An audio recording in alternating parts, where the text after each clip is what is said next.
Bonsoir, bonjour, bienvenue dans le royaume intérieur, c'est Julie Deka. Alors, c'est toujours un délice de me retourner vers vous. Et aujourd'hui, nous allons voir un thème peu ordinaire. Et il s'agit de l'éveil surprise de la Kundalini. Voilà, ça c'est le thème. Et ensuite, il y aura, par rapport au dernier message, où il était question, c'est le premier message de l'année, qu'il y ait un peu beaucoup d'interaction cette année avec le message, parce qu'on a quand même plus beaucoup de messages, beaucoup de conférences que Nelly l'a fait. Et il serait donc bien d'approfondir un peu l'étude. Il y a les techniques, oui, c'est bien beau de parler des techniques, mais il serait nécessaire d'aller plus en profondeur. Et pour cela, je vais proposer 3 livres et vous allez choisir celui que nous allons étudier en profondeur sur la chaîne. D'autres études pourraient être faites pas en privé, peut-être dans un groupe privé, mais là, ce serait vraiment une étude suivie pour la chaîne. Voilà. Alors, tout d'abord, je dis, si tu me regardes pour la première fois et que tu n'es pas encore abonné, fais-le dès maintenant et surtout n'oublie pas d'activer la cloche de notification afin d'être avisé automatiquement lors des prochaines publications. Et avant de commencer, j'aimerais d'abord dire merci pour la confiance.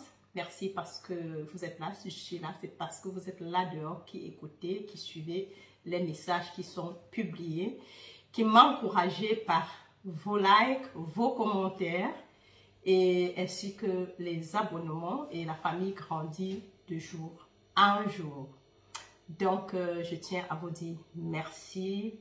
Je suis assez reconnaissante pour cela. Beaucoup d'amour, je vous envoie depuis le Luxembourg. Voilà. Alors, on va commencer. Et aujourd'hui, nous allons parler d'un thème peu commun sur le cadre du mysticisme.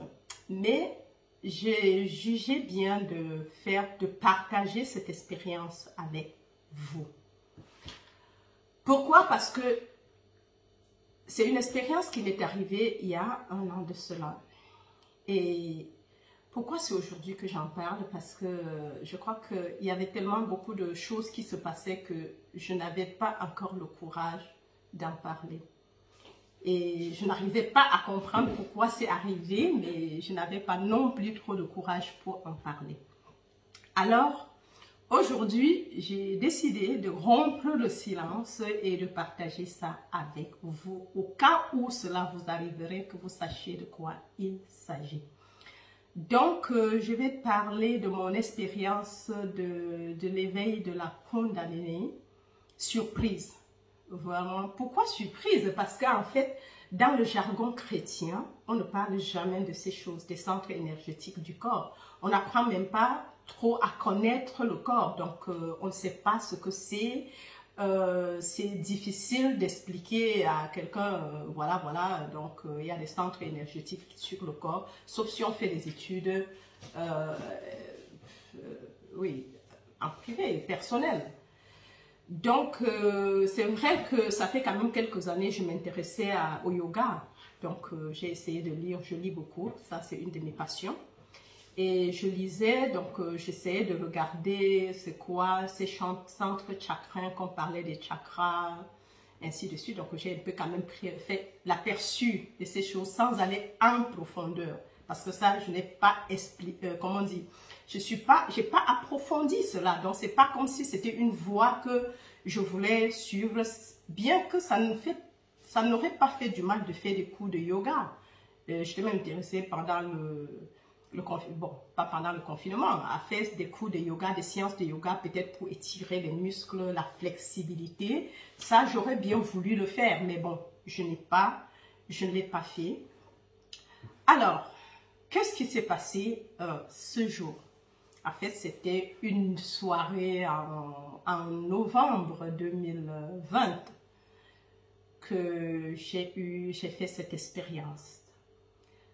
C'est difficile d'expliquer exactement parce que, en fait, quelque chose m'arrive. C'est vrai que j'avais lu sur des papiers les différents centres chakras, c'est-à-dire la Kundalini qui est à la base de la colonne vertébrale. Donc, à la fin de la colonne vertébrale se trouve le premier chakra, le chakra racine, qu'on appelle la Kundalini, qui est de couleur rouge.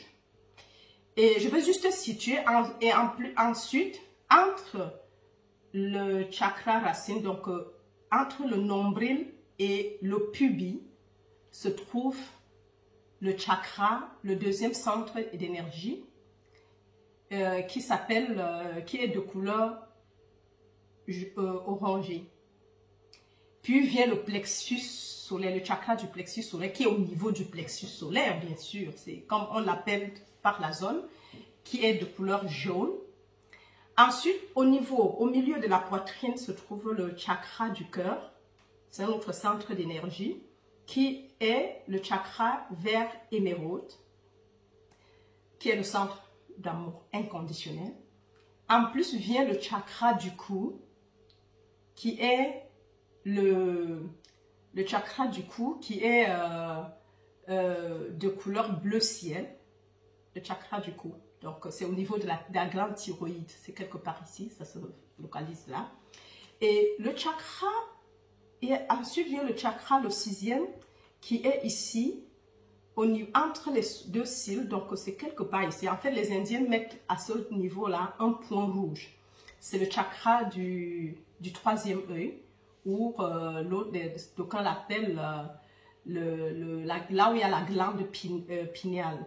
Donc, juste là, donc quelque part, oui, quelque part ici, il se trouve là. Et enfin, les 7 principaux, ça je vais parler des 7 principaux, donc qui est le chakra coronal, donc à la couronne, au niveau du frontanel, juste là. C'est ça le chakra coronal, qui est ici, c'est la couleur indigo, donc bleu marine, ou bleu nuit plutôt. Et là, c'est la couleur violette. Et en plus, il y a encore d'autres centres qui montent, mais qu'on ne voit pas en fait. Donc, entre-temps, j'ai un peu essayé d'être curieuse, mais on me parle de 12. Donc, il y a un qui est derrière et l'autre qui est là. Après, c'est la porte de l'étoile. Après vient, oui, et en bas, sous la terre, il y a encore un autre centre. Donc, après les pieds, quoi. Ce que nous voyons, mais quand nous marchons après, apparemment, après nos pieds visibles, il y a encore un centre. Donc, pour dire que vraiment, l'homme est tellement grand, on n'est pas seulement ce qu'on voit. Parce qu'on nous parle de la porte de l'étoile et puis un autre qui est un peu au-dessus, derrière, alors qu'il n'y a rien là-bas. Donc, mais nous pensons qu'il n'y a rien. Or, l'homme, sur ce chemin, nous savons déjà que l'homme n'est pas seulement ce qu'on voit. Le corps, c'est ce que nous portons, ça nous sert de vêtements pour vivre l'expérience humaine ici, mais qui en même temps aussi est spirituel, bien sûr. Il est incorporel, même si on le regarde, ça c'est ce que j'apprends. Et quand on est sur ce chemin, à ce niveau avec moi, nous devons déjà comprendre que où nous sommes, le corps n'est pas matière, mais il n'y a qu'une seule substance, la conscience. Donc ce corps est incorporel, esprit et vérité. Et tout ce que nous pouvons toucher et voir, dans la troisième dimension, parce que ça solidifie, est esprit et vérité. Parce que la source étant spirituelle, on ne devait pas avoir et infini, on ne saurait avoir un résultat fini et corporel. Donc, c'est un peu ça. Alors, qu'est-ce qui s'est passé ce soir? Je ne peux pas trop savoir vraiment tout ce qui s'était passé, mais toujours est-il à un moment donné, ce soir de novembre 2020, j'étais assise et à un moment, c'est comme si j'ai eu, je ne peux pas expliquer ce qui s'est passé, mais je me sentais que mon corps bougeait bizarrement et je ne pouvais pas comprendre.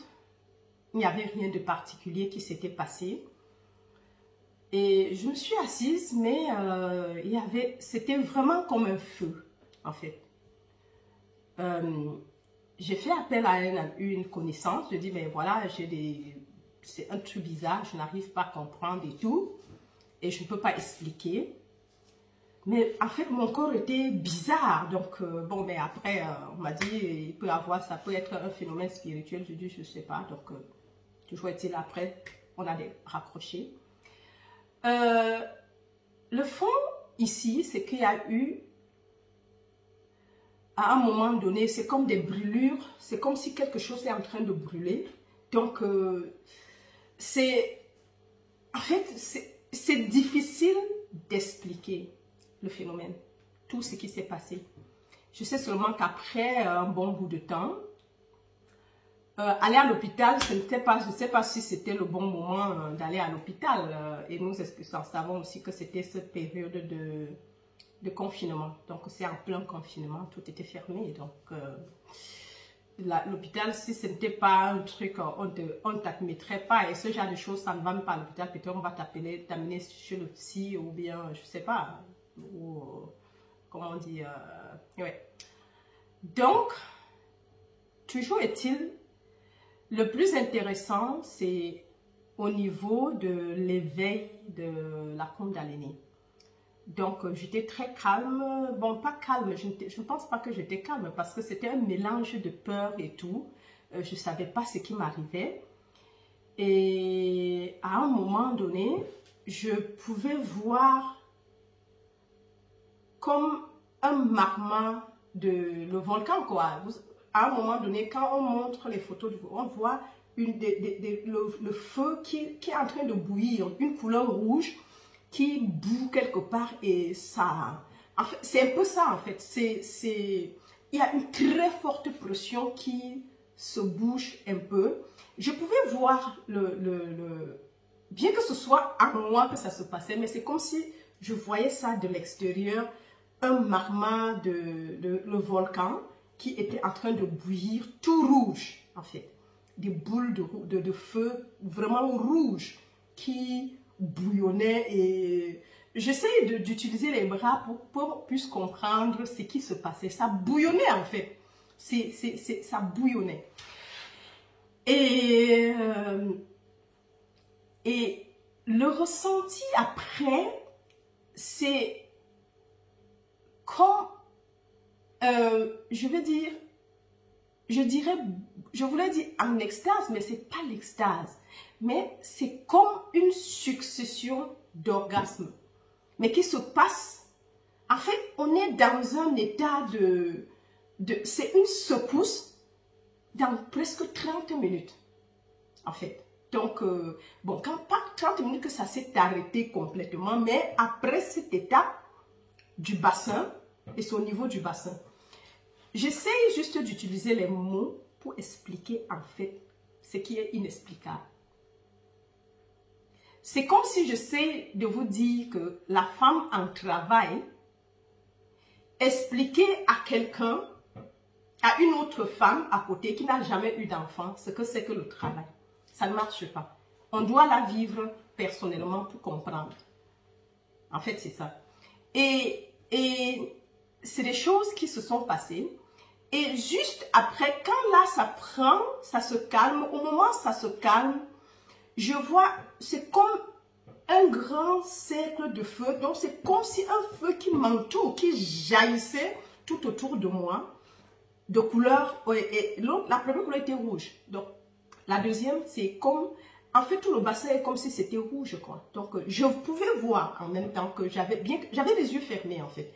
Mais je pouvais voir ce qui était en train de se passer avec moi. Je pouvais noter les couleurs. Et au niveau, ça a déclenché après, et même jusque-là, je ne savais même pas ce qui c'était. Je ne savais pas ce que c'était. Ça, je dois être sincère. Je voyais seulement les feux et tout ce qui se passait. J'essaie maintenant d'expliquer quelque chose que à l'instant où ça se passe, je n'étais même pas consciente de ce qui m'arrivait. Donc, mais je vois la couleur orangée qui m'entoure et c'est une grosse lumière qui dure un bon bout de temps. Et après, ça migre au niveau du plexus solaire. Et là, c'était comme des bombes qui sautaient. Donc, si nous avons vu des pétards, il y a un genre de pétard que quand on allume, ça saute comme des étoiles. Toc, toc, toc, toc, toc, toc, toc. Donc, quand ça sort, pam, pam, pam, pam. Et imaginez-vous que c'est un bouquet de plusieurs qui dure minimum 10-15 minutes. Donc, ça saute et je voyais seulement ce jeu qui sortait de mon plexus solaire en étoile. Et je vous dis, mes yeux sont fermés. Donc, mais je peux vivre ça. Donc, je vivais en tant que ça se passait en moi, mais en tant qu'observatrice aussi en même temps. Donc, je vivais et je voyais en même temps. Et j'avais les yeux normaux, mes yeux normaux, c'était fermé. J'avais les yeux fermés. Et après ça, c'est monté, donc c'était centre après centre. C'était le chakra du cœur maintenant. Et là, c'était un amour. C'est-à-dire qu'on se sent aimé, on aime tout, on est connecté à toutes choses. C'est vraiment le cœur, c'est la douceur totale. C'est waouh! Et on se sent aimé et on aime. Donc la nature, c'est une paix infinie à ce moment-là. Et il n'y a pas de rancune en fait, au moment où ça se passe. Et ensuite, c'est aller au niveau de la gorge. Je voyais seulement les jeux de lumière bleu ciel. Donc, c'était un rond donc, qui tournait. Ici, c'était aussi, je voyais la lumière, le jeu comment on dit, la lumière qui m'entourait en fait. J'étais entourée. Et c'est comme si quelqu'un s'il y avait quelqu'un dans la pièce, aurait vu les lumières. Mais c'est faux. Moi seul, je les vois. Personne à côté ne peut voir de l'extérieur. Non. Non. Et après, même jusque-là, je ne savais pas ce qui m'arrivait. Parce que rien que cette étape des réveils des centres, je crois que ça a dû peut-être 1 heure ou 1h30 ou 2 heures. Hein. Seulement ces réveils des différents centres. Jusqu'à ce que tout revienne dans le calme. Ensuite, c'était, après le coup, c'était ici. Et là, c'était un tourbillon. Comme c'était... En fait, ça faisait des tourbillons. Donc, un courant qui tourbillonnait. Et je pouvais voir, à un moment donné, je vois un œil et je vois la couleur bleue. Indigo, bien sûr, la couleur. Mais c'était sous forme comme de l'ouragan qui tourne. Donc, nous voyons souvent ça aux États-Unis. Donc, ça tourne. Et c'était juste ici. Et à un moment, je vois un œil qui descend. Je dis, mais tiens, est-ce que c'est pas le 3e œil? Et c'est là, en ce moment, que je me suis rendu compte depuis, c'était le centre énergétique qui était en train de s'allumer. Et ça a duré, quand l'œil s'est posé, c'était la fin, mais pas la fin que ça finit. Du coup, ça active l'autre sens, le prochain centre. Et au niveau du crâne, c'est comme, tu ressens le mouvement, tout ce qui se met en place. C'est-à-dire que les choses, ça se claquait, donc ça s'ouvre. Donc, en fait, ça symbolise vraiment les pétales, comment on appelle ça, à 1000 pétales. La fleur, ça, je vais me rappeler et vous dire. En fait, ça s'ouvre, on voit comment ça s'ouvre. Bon, et la couleur, bien sûr, violette qui accompagne. Et ça reste un bon temps, donc un bon moment. Et ça n'a pas t'arrêter là. Après, quand ça finit, il y a des choses qui se mettent en place. Et ça continue. Et là, c'était une lumière blanche qui éclairait toute la pièce. Vraiment blanche. Et après cette lumière blanche, c'est redescendu en passant encore tous les autres centres et ça s'est arrêté au niveau du cœur. Et là, c'est inexplicable, c'est inexprimable en fait. on ne peut pas parler, et c'était la couleur verte, en fait, émeraude, la couleur verte émeraude. Donc, et c'est l'univers tout entier qui était connecté, en fait. C'était un amour. Waouh! Et en fait, c'est waouh, waouh, on n'a même pas envie que ça s'arrête. Vraiment. Donc, c'est un ressenti qu'on n'a vraiment pas envie qu'il s'arrête. Mais bon, à un moment donné, ça s'est arrêté. Et j'étais fatiguée et je comprenais, bon ça c'est ce que j'avais lu dans les livres. Donc, je comprenais tout ce qui se... Je dis, ah, donc c'est comme ça qu'on parlait, qu'il y a un courant d'énergie qui passe vers le corps et ça rentre. Bon, peut-être c'est redescendu, mais en fait, le dernier truc, je me rappelle, c'était au niveau du cœur. Ça s'est arrêté là et ça a pris tout ce que ça pouvait prendre. Je suppose que c'est redescendu jusqu'à la Kundalini, mais sans plus trop réveiller, sans beaucoup de réveil ou de mouvement. Bon, pourquoi j'ai choisi de partager ça avec vous aujourd'hui? Parce que je crois que en tant que chrétienne, c'est un peu pas très ordinaire, quoi. Et n'ayant pas fait les études de la Kundalini ou bien du yoga, n'ayant pas fait le yoga Kundalini, comme on l'appelle entre-temps, je lis, j'ai fait des lectures dès que j'ai su que c'était ça. Donc, j'essayais de comprendre. C'est un peu difficile pour moi, en fait. Je ne comprenais pas, mais je pensais qu'il n'y avait que les yogistes qui devaient avoir ce genre d'expérience. Mais jamais une croyante, quoi. Pas une chrétienne.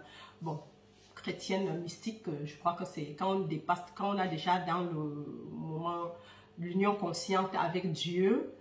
Et je dis toujours, le mysticisme n'est rien de... C'est juste ce terme veut dire seulement l'union consciente avec Dieu. Mon Père et moi, nous sommes un. Tout ce que le Père a est à moi et tout ce que le Père est, je le suis. Et l'endroit où je me retrouve est Terre Sainte parce que le corps est le temple du Saint-Esprit. Et avec Névu, nous avons compris qu'en chaque être humain, Jésus-Christ est crucifié jusqu'à ce qu'il se ressuscite, se réveille et sort et naisse d'en haut pour sortir de la roue de la récurrence.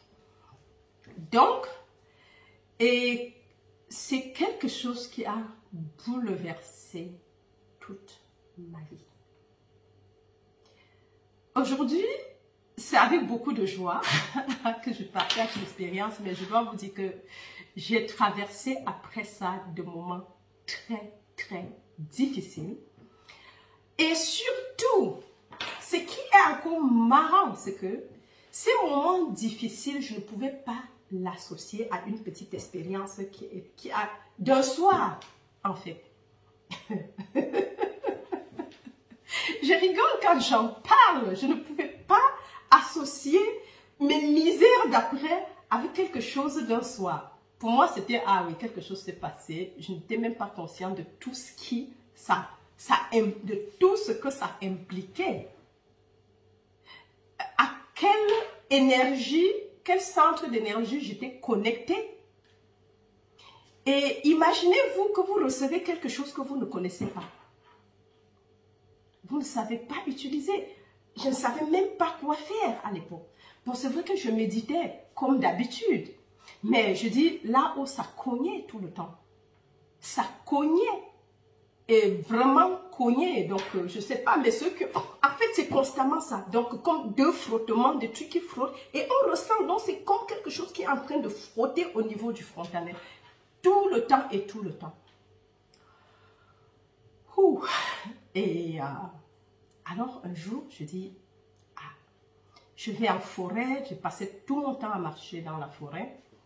Comme c'était le confinement, donc, et c'était...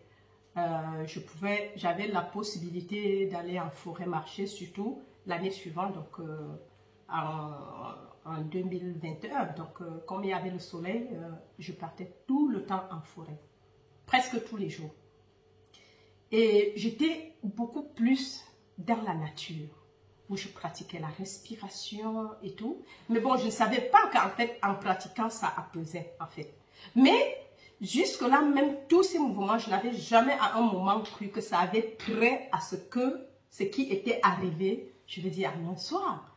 Pour moi, c'était une expérience et puis c'est passé. Non, c'est le début d'une nouvelle vie. Et j'avais parlé peut-être à 2 ou 3 personnes seulement à l'époque, même jusqu'à aujourd'hui. C'est maintenant que je rends ça peut-être au public. Et personne autour de moi ne connaissait ce que c'est. Les gens à qui j'ai parlé à l'époque ne savaient rien de la Kundalini, ne savaient rien des centres énergétiques, des chakras. Donc, en fait, ça passe et puis ça finit. Oui, parfois, je crois que certains pouvaient dire, elle délire, celle-là. Qu'est-ce qu'elle a raconté? Oui. Donc, et un jour dont je vais sur le net, tellement ça frappait et puis j'ai commencé à regarder le chakra coronal. Et il y a une dame qui avait laissé un enseignement par rapport à ça, qui est les conséquences en fait de l'éveil, de l'activation du centre coronal en fait. Chakra coronal qui est le 7e, c'est les 7 chakras les plus connus, même si je parle de 12, si je vois tout ce qui se passait, mettait en place, je ne peux pas savoir ça, je ne connaissais même pas, même jusqu'à aujourd'hui, vraiment, je n'ai pas pris la peine d'étudier cela. J'ai dit, si Dieu a permis, il a permis, il sait pourquoi il a permis tout cela. Mais elle parlait donc des inconvénients. Et parmi les inconvénients, c'était exactement ce que j'avais. Ce qui fait qu'aujourd'hui, les mêmes choses se passent, mais vraiment très, très inaperçues. Donc, puisque c'est devenu normal, et puis je ne tiens plus, puisque je sais déjà, parce que c'était beaucoup plus, je crois que la peur y était. Et plus j'avais peur, plus ça s'accentuait. Et aujourd'hui, je sais que c'est rien du tout. Donc, c'est normal. C'est des petits... on est seulement très sensible au mouvement énergétique. C'est tout ce qui se passe en fait. Donc, on est connecté et puis on ressent tout ce qui se passe, surtout en matière d'énergie. Et ça, la pression, ça déclenche une pression. Oui. Et c'est depuis ce jour-là, et ça se passait peut-être en juin ou juillet de l'année dernière, donc presque 8 mois après ou 6 mois après, donc l'incident. Et oui. Et pourquoi je le partage? Parce que je crois que entre-temps, j'ai encore vu quelques personnes qui n'ont pas fait le yoga du tout, qui ont eu la même chose que moi.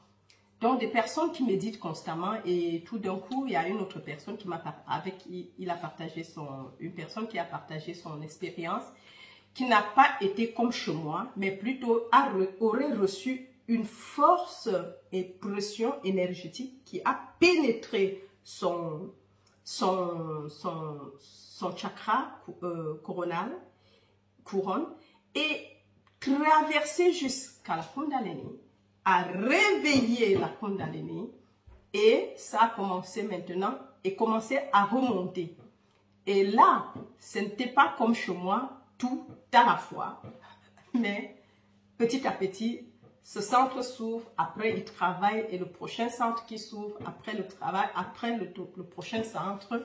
Et ça a vraiment duré des mois et des mois. Et là, c'est une grosse souffrance parce que la personne me disait ce n'était pas évident du tout et on ne peut rien faire en fait. On n'est pas malade mais on n'est pas en santé jusqu'à ce que toute l'énergie là se libère.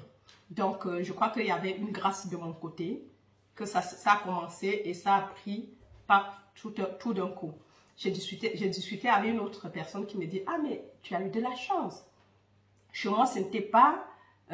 qui a eu la même expérience, ce n'était pas le même jour, donc c'est longtemps après, ça bloque et là ça te fait des misères totales. » Donc juste pour dire que on n'a pas besoin d'être yogi, faire du yoga ou yogiste pour faire l'expérience de la Kundalini ou le yoga Kundalini, on n'a pas besoin d'étudier ça. En fait, quand l'organisme, en fait ça me montre seulement que il y a un seul message.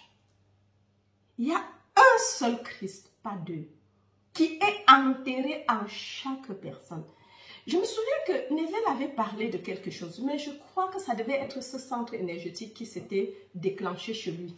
Il n'a pas vraiment entré, il n'est pas trop entré dans le détail, mais il dit qu'il y avait eu un tremblement chez lui et ainsi de suite. Il a parlé d'un truc comme ça, Neville Goddard. Donc, en fait, je parle parce que je crois que par moment, c'est mieux de partager avec des personnes pour que si ça arrive, qu'ils sachent à quoi s'en tenir.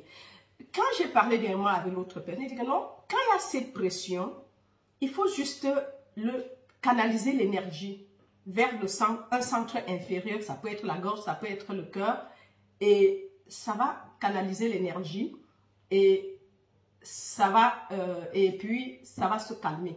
Parce qu'une fois, en novembre passé, j'étais quelque part, j'étais en ville en train de faire des courses et tout d'un coup, il y a eu un déclenche, ça dandinait. En fait, c'est comme s'il y avait une soupape à ce niveau-là qui était en train comment on dit, de tourner. Et si je dis tourner la soupape, ça tourne vraiment. Et tout d'un coup, j'ai pris peur, en fait. Je ne savais plus quoi faire. J'ai garé la voiture, parce que là, tu peux faire l'accident. Heureusement que je n'étais pas sur l'autoroute, j'étais en ville et je roulais peut-être à 30. Donc, c'est pas comme si j'étais en grande vitesse, mais quand même, j'ai garé. Et je suis restée, je suis sortie. Je suis un peu allée marcher, mais je vais vous dire que ce n'était pas du tout facile. Parce que jusqu'à preuve de contraire, il n'y avait vraiment personne. Et puis, je crois que le jour-là, quand même, j'ai appelé une connaissance qui avait eu ça. Et elle a seulement rigolé. Elle dit, mais ma chérie, qu'est-ce que tu en penses? Moi, m'arrive parfois d'être sous des tensions et tout. Et là, quand on a en face quelqu'un avec qui on peut en parler, ça nous ramène un peu à la normale, quoi. On se dit, ok, c'est que ça va. Donc, ce n'est pas quelque chose d'extraordinaire. Ça va, c'est des phénomènes normaux de temps en temps qui peuvent arriver. Et je me dis, le tout, c'est seulement demeurer dans le positif et dans la méditation. Parce que plus on est dans la méditation, plus ça se calme, ça s'harmonise en fait. Donc, oui. Oui, voilà la fin de cette histoire. Et bah, aujourd'hui, ça va. Ça va. Et aussi, ça nous bouffe beaucoup d'énergie. Hein. Ça, je dois le dire. Ça bouffe. Je ne sais pas si ça bouffe l'énergie ou c'est. Surtout quand on ne sait pas ce que c'est. Surtout quand il n'y a personne pour nous donner un conseil. Donc, le conseil que je vais donner ici, c'est que si jamais tu as quelque chose comme ça, ne le garde pas pour toi. Partage tout autour. Rencontre une personne qui a déjà eu. Va même sur l'internet. En fait, moi, mes misères, je ne les associais pas avec le phénomène d'un soir. En fait, c'était ça mon erreur. Pour moi, puisque n'ayant pas étudié vraiment cet autre système, le yoga Kundalini, comme on le dit, j'ai lu, mais je n'avais jamais étudié et je ne cherchais pas. Donc, ce qui fait que je ne connaissais pas tout ce que ça impliquait, ce genre d'ouverture ou bien de réveil. En fait. Donc, et cette énergie est enterrée en chacun d'entre nous. Si ça peut m'arriver, moi je n'ai jamais fait de yoga ou bien de yoga Kundalini, j'ai lu, m'informer en passant les centres énergétiques et tout, oui, vaguement. Donc, si ça peut m'arriver, ça peut arriver à tout le monde. Dieu ne fait exception de personne. Je veux juste encourager tout le monde à savoir que Dieu, quand tu es prêt, les choses se mettent en place. Et ça ne se met pas toujours en place comme nous, dans nos religions et nos enseignements, ça se passe. Quand nous sommes ici, je reviens sur le cas de Neville, qui nous dit que la roue de la récurrence, quand on est dedans, ce que tu apprends, tant que le Christ n'est pas ressuscité, si tu quittes cet état, compare ce qu'on appelle communément la mort, il dit tu reprends un autre, si tu déposes ce corps, tu reprends un autre corps pour continuer le chemin jusqu'à ce que le Christ se réveille et naisse d'en haut. C'est là où tu quittes la roue de la récurrence. Maintenant, comment ça se passe l'après? Tu es où? Tu nais où? Lui, il a vu sa fille Victoria avant qu'elle ne vienne au monde. Elle était où? Et elle venait d'où? Il a raconté encore l'histoire de Neville Mark, qu'il avait vu, et il a appelé papa et dit, si tu es donc si je suis ton père, tu viens donc quand? Il lui a donné le jour de son arrivée, et une amie proche, il a dit à sa femme, il dit, je crois tout ce que tu dis, mais celle-ci, je ne crois pas. Et il a vu une de ses amies, connaissances, mais élèves en même temps, qui était enceinte. Il dit que, bah, si tu es enceinte, tu vas accoucher en tel mois. Il dit, non, c'est en janvier. Il dit, non, si jamais tu accouches dans le 10 novembre, c'est un garçon, et tu lui donnes le nom de Neville Mark. Et c'est ce qui s'est passé. Donc, ça veut dire qu'il a vu l'enfant avant qu'il ne vienne. Donc, pour dire que, en fait, ce que nous avons appris dans d'autres vies, d'où le phénomène de la révision, le sécateur de la révision nous le dit, tu ramènes ça dans ta prochaine vie. La conscience que tu as appris et enregistrée dans la conscience, tu l'amènes dans l'autre vie. Si tu n'as pas encore connu la naissance d'en haut, cette expérience reste là, où c'est déjà où ça se déclenche à un moment donné. Tu n'as pas besoin de rentrer faire la chose, apprendre, non, ça vient, puisque c'est des acquis que tu viens avec. Jusqu'à ce que tu sortes de la route de la récurrence par la naissance d'en haut. Donc, c'est pour ça que je dis, je crois que, et de plus en plus, beaucoup qui ne font pas le yoga, qui n'ont pas eu à étudier comment on dit, l'énergétique, je crois que c'est un autre courant dehors, ça leur arrive de plus en plus, mais si tu es ouverte à la méditation et ton union consciente avec Dieu, et Dieu, au moment opportun, met des choses que tu as besoin pour la continuité de ton parcours spirituel en jeu. Et je crois que c'est ce qui m'était arrivé, en fait. Donc, si jamais ça t'arrive, ne sois pas dans la panique, c'est normal.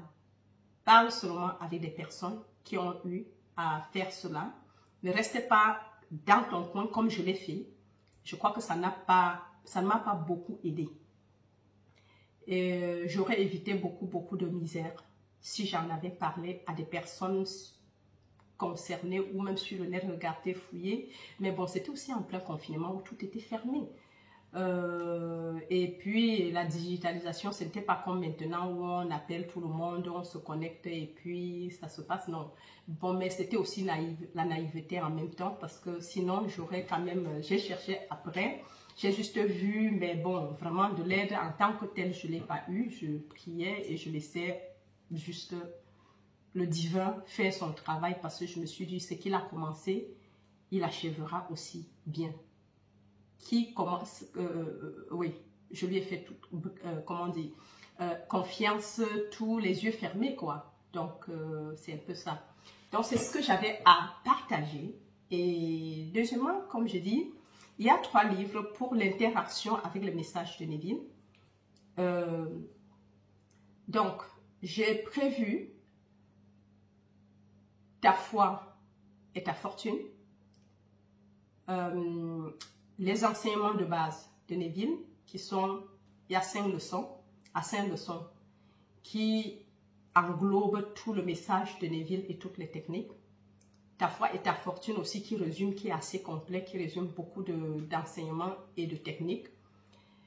Et le 3e, j'ai pensé à la prière, l'art de croire. Donc, à vous de me dire ce que vous préférez. On va aller pas à pas, chaque jour, expliquer. C'est un peu la même chose avec la loi et la promesse. À la seule différence que la loi et la promesse, j'ai fait des longues lectures. Donc ici, ce serait juste une loi, vraiment des petites courtes leçons ensemble, lecture et explication, mais des petites explications, pas sur toute une page ou tout un chapitre. Comme la dernière fois sur 1h30, 1h, 2h, non, ça ne sera pas ça maintenant. Donc vraiment des courtes explications et tous ensemble. Donc soit, bon, ça peut se faire ici ou peut-être à travers un groupe privé qui est déjà créé. Il y a un qui est créé déjà. les imaginistes dans Facebook, c'est un groupe Facebook. Donc, vous pouvez vous enregistrer là-bas ou vous m'envoyez juste un email ou un commentaire sous ce message, ce que vous préférez. Et selon les gens, comme c'est les 3 livres, on va prendre la majorité absolue. Bah, sinon, je choisirai un au hasard et on va faire. Donc, voilà. Alors, c'était tout pour ce soir et je vous aime très, très, très fort.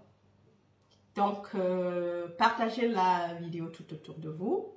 Et une autre chose, je me dis, pour encouragement, laissez les commentaires, laissez les likes, interférez avec le message, et likez aussi les vidéos.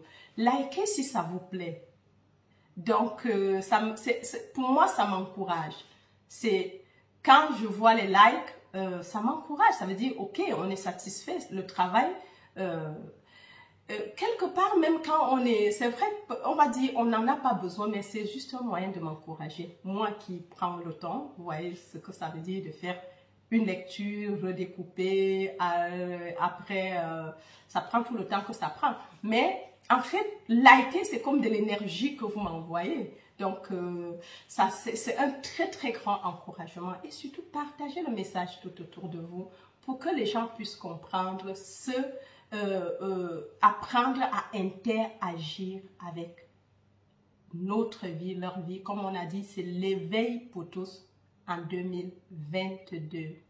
Et cette fois-ci, ça sera beaucoup de cas pratiques. Oui. Et j'en profitais juste pour dire quelque chose par rapport au message qui était la dernière fois de la manifestation, la personne qui aurait manifesté la maison sans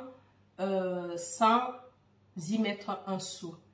Et je vais seulement dire que beaucoup de gens disent qu'est-ce que tu as manifesté. La manifestation n'est pas, c'est juste un exemple, mais le plus important c'est de développer la conscience de l'abondance. Et ce n'est pas seulement la maison qu'il faut manifester. Dans leur cas, c'était la maison. Il y a un autre qui arrive, toujours dans le même chapitre, une autre qui a manifesté, toujours une maison, mais en mettant l'argent, en payant sa maison, mais celle qu'elle aurait souhaitée, bien sûr. En fait, ce n'est pas seulement pour obtenir une maison ou une voiture, mais s'il y a c'est la technique qui importe. Maîtrisons la technique et appliquons-la dans notre vie de tous les jours. Voilà. Donc, comme je dis, je vous aime très très fort et jusqu'à la prochaine. Allez, bye bye.